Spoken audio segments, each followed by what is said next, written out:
कल से कैलेंडर बदलने वाला है और इसी के साथ आपकी जेब और बैंक से जुड़े कई नियम भी बदलने जा रहे हैं। 1 जून 2026 से गैस सिलेंडर के दाम से लेकर बैंकिंग और सोलर पैनल तक वो कौन से 5 बड़े बदलाव हैं जो आपके बजट को हिला सकते हैं।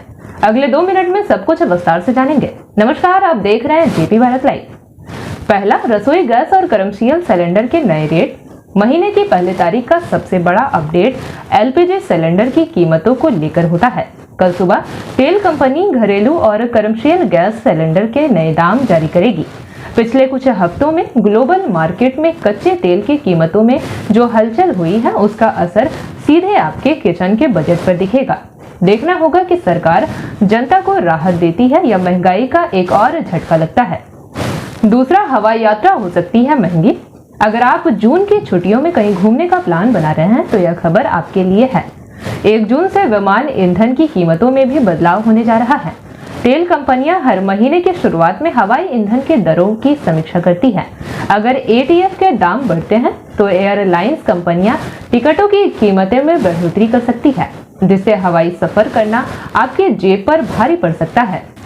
तीसरा, एचडीएफसी बैंक के ग्राहकों के लिए नया कैश नियम। देश के सबसे बड़े प्राइवेट बैंक एचडीएफसी के ग्राहकों को अब नकद जमा करते समय सावधानी बरतनी होगी।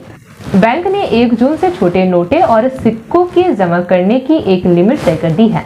अब आप 1 महीने में एक निश्चित सीमा से ज्यादा सिक्के या 20 रुपए तक के नोटों को जमा करेंगे तो आपको एक्स्ट्रा चार्ज देना होगा।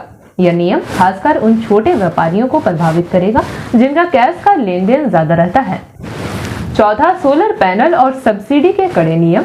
ग्रीन एजेंसी को बढ़ावा देने के लिए सरकार अब सोलर पैनल की क्वालिटी को लेकर सख्त हो गई है। कल से सोलर पैनल के लिए ALMM की नई लिस्ट लागू हो रही है। इसका मतलब यह है कि अगर आप अपने घर या फैक्ट्री में सोलर पैनल लगवाकर सरकारी सब्सिडी का लाभ लेना चाहते हैं तो आपको सिर्फ सरकार द्वारा अप्रूवल कंपनियों के पैनल ही लगवाने होंगे। बिना लिस्ट वाले पैनल पर अब कोई भी वित्तीय लाभ नहीं मिलेगा। पांचवा, बैंकों की छुट्टियों का लंबा सिलसिला। जून का महीना शुरू होते ही आपको अपने बैंकिंग कामों की प्लानिंग पहले ही कर लेनी चाहिए। जून 2026 में रविवार और शनिवार की छुट्टियों के अलावे कई क्षेत्रीय त्योहारों की वजह से देश के अलग अलग हिस्सों में बैंक बंद रहेंगे। हालांकि ऑनलाइन बैंकिंग और UPI काम करते रहेंगे। यदि आपको ब्रांच जाना हो तो बैंक की हॉलीडे लिस्ट चेक किए बिना घर से ना निकले। जेपी भारत लाइव, भारत की बात जेपी के साथ। वीडियो को लाइक करें, शेयर करें और चैनल को सब्सक्राइब करें।